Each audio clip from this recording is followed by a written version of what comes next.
Bonjour à tous, bienvenue dans le portrait de la semaine. Vous connaissez l'émission, une personnalité vient nous confier des choses sur sa vie, sur sa carrière. Et aujourd'hui, nous avons le plaisir de recevoir une personne qui a marqué le petit écran. L'animateur et comédien Magloire est avec nous. Bonjour. Ravi d'être avec vous, bonjour. Comment allez-vous? Bien Très installé? bien, divinement reçu par votre directeur des programmes en plus. Donc j'ai l'impression que je suis candidat à l'élection présidentielle. Je suis ravi. On va tourner cette première page de ce livre consacré à votre histoire. Vous êtes né à Saint-Céré, c'est dans le Lot. département du Lot exactement. À 2 ans et demi, vous êtes adopté par Raphaël Delcros-Varro, psychomotricienne de renom. Oui. Et Magloire, j'ai trouvé cette très belle phrase de Jean Cocteau qui dit « L'enfance sait ce qu'elle veut sortir de l'enfance ». Est-ce que vous, aujourd'hui, si vous aviez une baguette magique, vous aimeriez encore avoir 10 ans? Je ne sais pas si j'aimerais avoir 10 ans aujourd'hui. Je sais que cette belle phrase de Jean Cocteau, c'est curieux parce que j'ai été élevé en écoutant les contes de Jean Marais. Donc Cocteau, Marais, il y a une espèce d'évidence. Je pense que surtout, il ne faut jamais lâcher la main de l'enfant que l'on a été. Ça, c'est sûr. Donc l'enfant que j'ai été, j'en suis assez fier parce qu'il a été formé, j'ai pas façonné, mais éduqué par une femme formidable, par une famille formidable, et que malgré tout, mes origines togolaises, et une maman qui habite toujours au Togo, une mère naturelle est là, et que cette double culture et ces deux mamans ont fait, ou ont tenté de faire, l'homme que je suis, qui, je l'espère, ressemble à un homme. Vous avez suivi des études de droit et de sociologie, Oui. c'est à Toulouse. Et d'ailleurs, vous êtes carrément étonné d'avoir obtenu vos diplômes parce que vous avez pas mal dormi pendant cette période. Justement, je ne dormais pas beaucoup. Je dormais entre 19h et 23h. Je me levais, je sortais immédiatement. Mais quand même, j'étudiais de temps en temps. Et oui, je suis assez étonné parce que, comment dire, j'étais pas très assidu. C'était pas ça qui m'intéressait le plus. Je bossais à l'époque pour des peintres. Là, je dis que je travaillais vraiment. Je travaillais pour des peintres, notamment un qui s'appelait David Molto, pour des gens de grand talent. Et c'est ce qui a fait que tout d'un coup, je suis venu aussi à Paris pour travailler à la télé et dans la mode. Et d'ailleurs, vous étiez attaché de presse dans l'art contemporain. Ouais, avec Vous eux. aviez votre propre bureau de relations presse. Et un jour, j'ai une petite anecdote, Magloire. Ouais. Un jour, vous amenez des journalistes en Hongrie. Vous en souvenez? Vous avez fait la rencontre d'une journaliste Oui. qui vous propose sa place sur la chaîne Fun TV, la chronique mode. Alors, vous êtes extrêmement bien informé. Effectivement, elle s'appelle Nathalie Est-Brochier. Je ne sais pas où elle est aujourd'hui, mais je lui rends hommage. Et effectivement, Béatrice Monson, mon associée au bureau de presse, vous avez une créatrice qui s'appelait Cathy Zoub. Cette journaliste me dit, bon, je quitte Fun TV. Si tu veux, fais la chronique à ma place. Et là, Elsa Fayer, que l'on connaît aujourd'hui parce qu'elle présente aussi Qui veut épouser mon fils, m'a embauché donc sur Fun TV et voilà, et puis ça a amené à d'autres choses après. Vous avez ressenti quoi cette première fois à l'antenne? C'était un 13 novembre 98, Exactement. la première chronique à l'antenne, je devais peser à peu près 65 kilos de moins qu'aujourd'hui, j'étais blond platine, j'étais extrêmement angoissé. C'était une chronique sur les doudounes, ils avaient fait venir une doudoune hallucinante, très très longue, une doudoune muglérienne, je crois, de Mugler. J'étais très content des effets que j'avais faits parce que tout le monde était assez étonné. Mais je n'étais pas content de moi, bien sûr. Et alors, malheureusement, cette chronique est restée parce que souvent on me la repasse. Et il y a un mois, il y avait l'anniversaire de Fun TV et pouf, on repasse cette chronique ou je suis un truc comme ça. Mais bon, voilà, c'est comme ça, c'est la vie. Mais une émission a véritablement marqué votre parcours. Évidemment, je parle du Morning Live. Oui. Vous étiez entre autres aux côtés de Michael Youn. Tout de suite, Magloire, je vais vous montrer une vidéo qui montre un petit peu cette ambiance décalée. Ah, d'accord. Allez, c'est parti. C'est l'heure de se revoir, Mamie Magloire. Yes. Il est tout Oh. vieux. Bonjour à tous. Bonjour Mamie. Oh là tu piques. Est-ce que quelqu'un peut préparer le tapioca de Mamie Magloire? Polydent. Ça lui va bien. Il est 8h18, pardon. salut Magloire. Mais c'est horrible. Ah Chewbacca. Mais j'ai même pas honte. Effectivement, le matin, je me pointais, on peut pas dire autre chose, sur les coups de 4h30 du matin dans des tenues un peu baroques. J'adore le Chewbacca d'ailleurs. Oui, oui, non mais bon, je le cherchais, faut dire. Et donc, venant de la mode, j'avais quelques copains créateurs qui, de temps en temps, me fournissaient des choses que je n'aurais jamais dû sortir de mon placard. Mais ça me faisait assez plaisir. Et le Chewbacca que vous venez de voir, ouais, c'était pas forcément des choses à montrer, mais ça faisait marrer tout le monde, et moi y compris, donc c'est parfait. Parce que c'est vrai que dans ce programme, à côté des chroniques musicales, culinaires ou même people, Oui. il y avait beaucoup de place au canular, Oui. où on dépassait un peu les limites. Est-ce Oui. que vous fixiez, vous, des limites? À un moment donné, vous vous êtes dit, faut pas que je les atteigne. Non, les limites, c'était les limites de la décence et du respect de nos téléspectateurs. C'était les limites aussi que fixait Mickaël, qui étaient hors limite, mais pas tout à fait en réalité. Et effectivement, on peut rire de tout, pas avec n'importe qui, pas n'importe comment. Donc je crois qu'on a continué à rire et pendant 18 mois, puisque Mickaël a fait le morning pendant 18 mois, parce qu'on avait aux commandes quelqu'un qui savait piloter la façon dont on allait rire. Vous êtes également comédien, Magloire, beaucoup Oui. de cordes à votre arc. Vous avez notamment fait une apparition dans le film People de Fabien Antoniente. Un plus grand rôle aussi dans Is No Good, là c'est un film de Patrick Braoudé. Vous avez également été dans la peau du personnage de José dans Une nuit en 2012. Oui. Quel est pour vous le rôle de votre vie? Ah non, je ne l'ai pas encore eu. Is No Good, c'était un merveilleux cadeau de Patrick Braoudé. J'avais aussi fait Les Infortunes de la beauté avec Ariel Dombal bien avant. J'avais beaucoup aimé tourner bien avant encore avec Vincent McDoom dans un autre film, bon, peu importe. Le rôle de ma vie, si, il y a eu peut-être une autre... Bon, Toussaint l'ouverture qui m'a beaucoup marqué. On a tourné ça il y a 2 ans avec Jimmy Jean-Louis et beaucoup de comédiens, Aïssa Maïga et bien d'autres. Mais je pense que le rôle de ma vie, il est encore à trouver, bien sûr. Et dans quoi vous aimeriez tourner? Dans quel type de film? Je pense que j'aimerais pouvoir sortir quelque chose de la littérature africaine. Il y a beaucoup de très bons auteurs aujourd'hui. En Afrique, il y a des textes d'Aimé Césaire que j'aimerais beaucoup adapter. Il y a, voilà, je pense que la littérature noire est assez peu représentée. Donc, j'ai très envie d'adapter quelque chose. Donc là, j'ai quelques idées, on verra bien. Ou alors des textes très anciens, ou alors des textes très classiques. D'ailleurs, à l'instant, vous avez parlé de Vincent McDoom, Oui. mais on vous a retrouvé dans une émission qui s'appelait La Folle Route. C'était diffusé sur Énergie 12. Alors moi, ça me faisait mourir de rire. Il y a plusieurs diffuseurs. Il y a eu Énergie 12, il y a eu plusieurs chaînes, Énergie notamment 12, Énergie bien 12. sûr, bien sûr. C'est là que c'était énormément mis en Oui. lumière. Vous alliez dans différents pays à la rencontre des habitants. D'ailleurs, vous dormiez carrément chez les habitants. Est-ce que les voyages sont fous avec vous, d'une manière générale? Alors, la vie est un peu dingue avec moi, quoi qu'il arrive, où que l'on soit, la vie est toujours un petit peu dingue. Ce qu'il y avait d'intéressant, c'était que les gens nous associent souvent et facilement, Vincent et moi. On est de 2 univers totalement différents. Il vient d'une île absolument merveilleuse, dans les Caraïbes, Sainte-Lucie. Il est parisien depuis plus de 20 ans, ou 25 ans, mais il n'était jamais allé dans la campagne française, connaissez-moi. Et donc, tout d'un coup, j'ai sorti de lui-même, de son petit côté parisianisme, modeux. Et tout d'un coup, Vincent s'est retrouvé dans des villes fleuries. Alors, je ne savais pas ce que c'est qu'une ville fleurie. Donc, une ville fleurie, c'est une ville qui fait attention particulièrement à sa décoration florale, bien sûr. Il n'avait jamais été discuté avec un agriculteur dans la campagne, etc. Moi, je viens de la campagne, du sud-ouest de la France.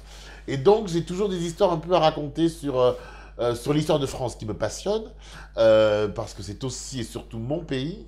Et donc, je crois qu'on s'est beaucoup amusé. Et puis alors après, ça a débordé parce qu'on est parti en Belgique, parce que, voilà, et effectivement, alors on s'est retrouvés dans des tipis d'Indiens, enfin de gens qui se prennent pour des Indiens dans l'Est de la France, on s'est retrouvés dans des fermes à gaver des oies, enfin, etc., etc. On a fait plein de choses, on a fait évidemment du cheval en Camargue, on est monté sur des taureaux, enfin, ouais, etc., etc., etc. Et c'était à mourir de rire. Il faut le Pour dire. nous, pas toujours, mais pour le public, visiblement, Oui, oui. oui. J'ai des souvenirs de scènes comme ça qui me reviennent. Vous avez également le cœur sur la main, il faut le dire. Mais bien sûr, Magloire, je vais vous dire pourquoi. Parce qu'en 2013 déjà, vous avez enregistré un single qui s'appelle Tes yeux de braise. C'est avec le collectif Voix de Braise. C'était d'ailleurs aux côtés de plusieurs artistes, sous l'initiative de David Stéphan. C'était pour lutter contre la maladie de la mucoviscidose. Ah, pour avoir un autre regard, c'est la Braise de l'Espoir. C'est mon ami Pascal et sa femme Patricia qui sont à l'origine de cette association, et j'y tiens particulièrement à eux. Pourquoi? Parce que c'est une toute petite association, mais qui, avec le peu d'argent qu'ils récoltent aide les autres. Les autres, c'est qui? Ce sont ceux qui sont touchés par la maladie. Et donc, je suis absolument ravi qu'ils puissent exister malgré les difficultés du quotidien quand on est une toute petite association. Et voilà, donc je les salue, voilà. Et leurs garçons, surtout. Et bien d'ailleurs, tout de suite, je vais vous montrer une vidéo, Magloire. C'est un clip de présentation du concert, donc les Voix de la Braise. C'était à Saint-Gilles, en Bretagne. Et on vous voit dans cette vidéo en train de briefer un bénévole. Je vous montre cette vidéo tout de suite. Ah. Le spectacle va commencer, les artistes sont là. On commence d'abord par les parents, Patricia et Pascal. On les remercie et on parle d'eux. Évidemment, Franz et Logan, nos deux garçons. D'accord. Et puis, surtout, notamment, les bénévoles.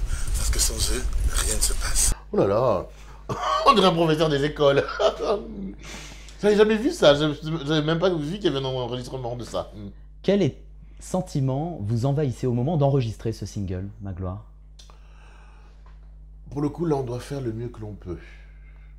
On a une mission, c'est que, je cite leur prénom, je ne sais pas le faire, mais Franz et Logan sont tous les deux atteints de cette maladie. Pour Logan, c'est très compliqué au quotidien, pour Franz aussi et pour leurs parents aussi. Donc, quand on s'engage et où l'on doit faire un événement, comme là, l'enregistrement, il faut tout donner. Là, on plaisante plus. On a besoin de sous, on a besoin d'argent, on a besoin de vous aussi.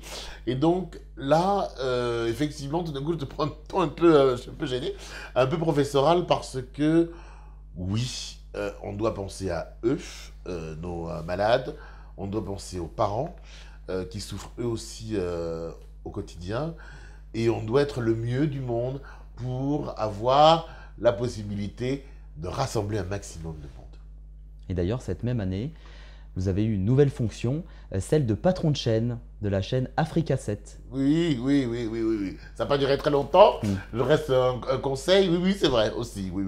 Et d'ailleurs, dans une interview au site dakaractu.com, vous avez déclaré que toutes les émissions que vous avez animées, vous aviez totalement la légitimité aussi pour mettre votre pierre à l'édifice, le monde audiovisuel africain. Mais est-ce qu'au départ, ce challenge vous a fait peur, Magloire? C'est-à-dire que, c'est pour ça d'ailleurs que j'ai mis certaines choses entre parenthèses, c'est-à-dire que l'Afrique ne doit pas être le jouet de certains, comment dirais-je, anciens animateurs ou anciens journalistes ici en France ou occidentaux. Je pense qu'aujourd'hui, l'Afrique est parfaitement en charge, et tant mieux d'ailleurs, de ses propres médias. Et je reproche à certains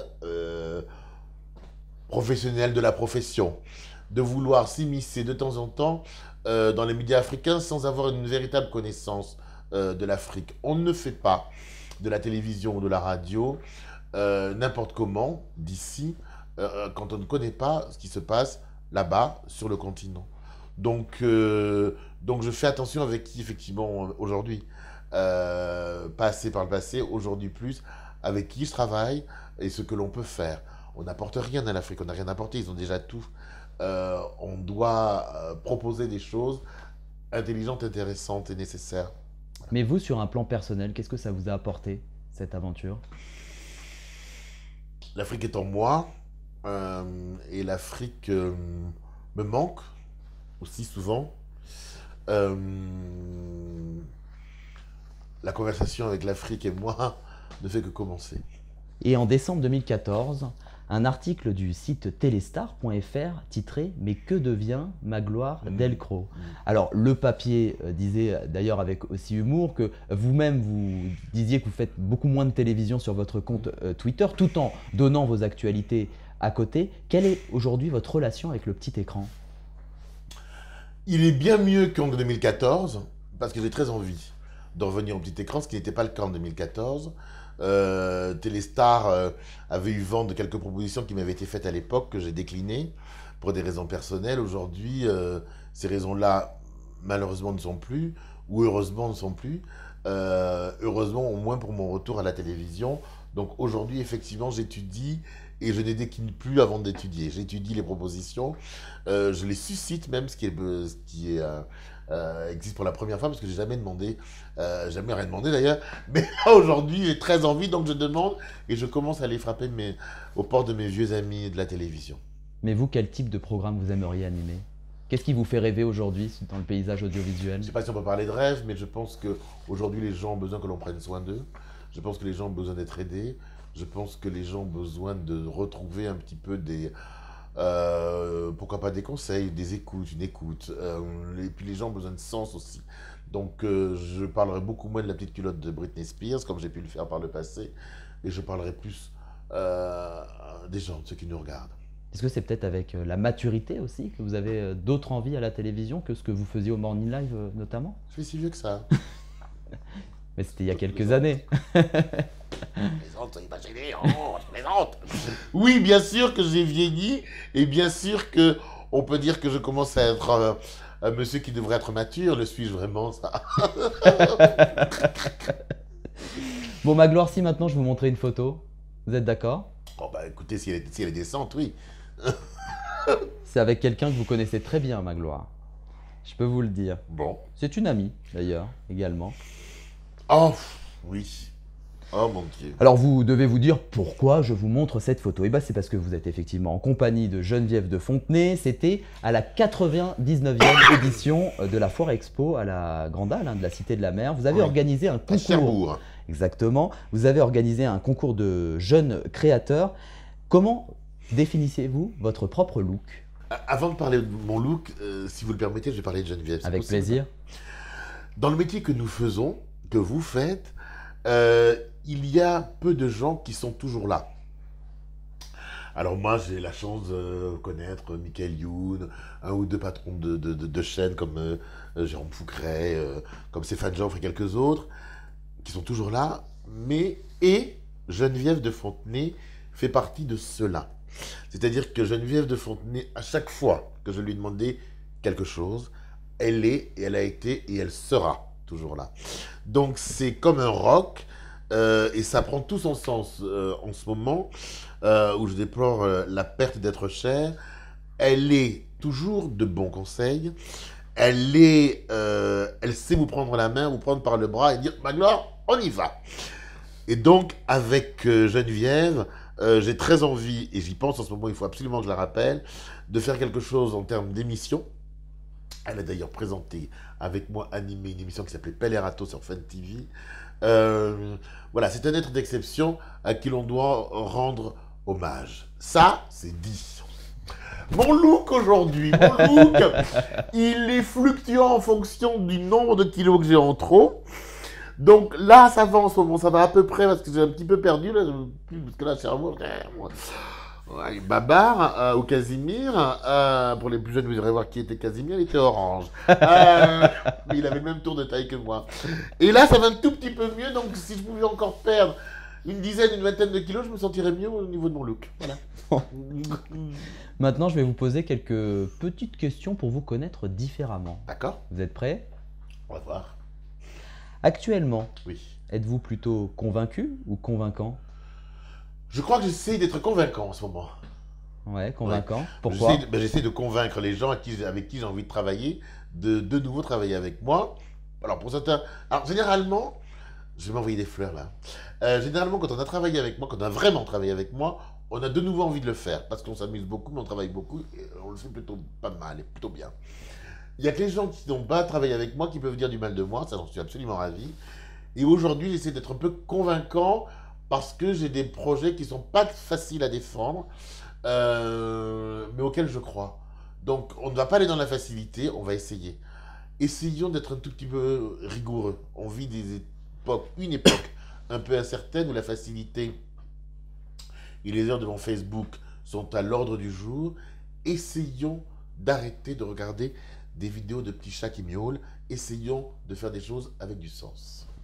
Êtes-vous plutôt football ou rugby?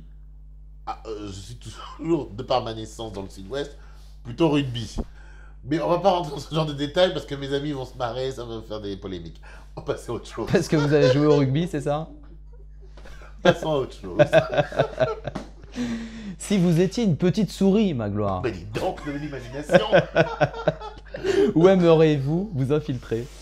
Si j'étais une petite souris, j'aimerais m'infiltrer au Louvre et pouvoir rester des heures devant la Joconde et la Victoire de Samothrace en ce moment.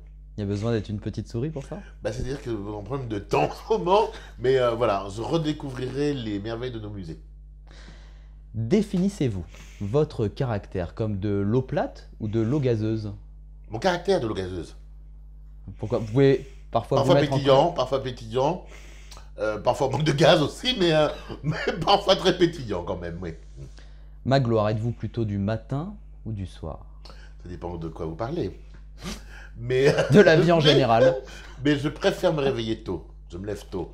Je me suis levé tôt pendant très longtemps. Alors évidemment, là aussi, mes amis vont dire, mais tu te fous de notre gueule, ils sont réveillés 17h. Ce qui est vrai aussi. Mais je préfère, aujourd'hui par exemple, pour venir vous voir, je me suis levé tôt. Et je suis ravi parce que je n'ai pas perdu ma journée. Dès 9h du matin, j'ai étonné tout le monde en donnant des petits coups de fil, etc., etc. Donc je préfère me lever tôt. Et vous êtes un couche-tôt aussi? Pas du tout. Je n'arrive pas à me coucher. Non, Je sais pas faire. il n'y a rien à faire. Ah non, il y a rien à faire. Par exemple, justement, parce que je vous parle de ce matin, j'aurais pu me coucher vers minuit et demi, 1h. 4h30, c'est encore debout. C'est terrible. Tiens, maintenant, Magloire, je vais vous demander de regarder la caméra qui est en face de vous. Oui, Vous allez regarder donc droit dans les yeux le public. oui. Qu'est-ce que vous aimeriez leur dire à tout ce public qui vous soutient depuis de nombreuses années? Alors, si vous dites ça, si vous parlez du soutien du public, il est vrai, il est réel. Moi qui n'ai pas d'émission régulière depuis bientôt 5 ans, le public est toujours là, j'ai toujours des messages absolument incroyables. Donc rien que pour ça, je dirais merci. Merci de cet amour. Voilà ce que je dirais au public. Eh Je ben, remets mes lunettes. le mot amour est très beau pour conclure cette émission, Magloire. Merci d'avoir été avec nous. Est-ce que je peux vous dire quelque chose? Avec plaisir. Pardon. Mais depuis un mois, il y a au Casino de Paris un spectacle extraordinaire. Priscilla Folie Désert, c'était un film, c'est aujourd'hui un spectacle français avec une équipe française qui est jusqu'au mois de juin sur scène aux Folies Bergères. Pourquoi je dis ça? Pas aux Folies Bergères, au Casino de Paris. Un spectacle français au Casino de Paris, Priscilla Folie Désert, c'est jusqu'au mois de juin. Pourquoi je vous en parle? Parce que dans ces périodes un peu étonnantes et incertaines et politiquement bizarres, ça remet pas mal de pendules à l'heure et pas mal de barres au T et de points sur les I. À voir absolument, c'est jusqu'au mois de juin au Casino de Paris à Paris. Merci beaucoup, Magloire, d'avoir été avec nous et d'avoir accepté notre invitation. C'est avec plaisir, vraiment. Vraiment, plein de bonnes choses à vous. Et merci à vous tous de nous avoir suivis. On se retrouve dès la semaine prochaine avec une nouvelle personnalité qui va nous raconter plein de confidences. À la semaine prochaine.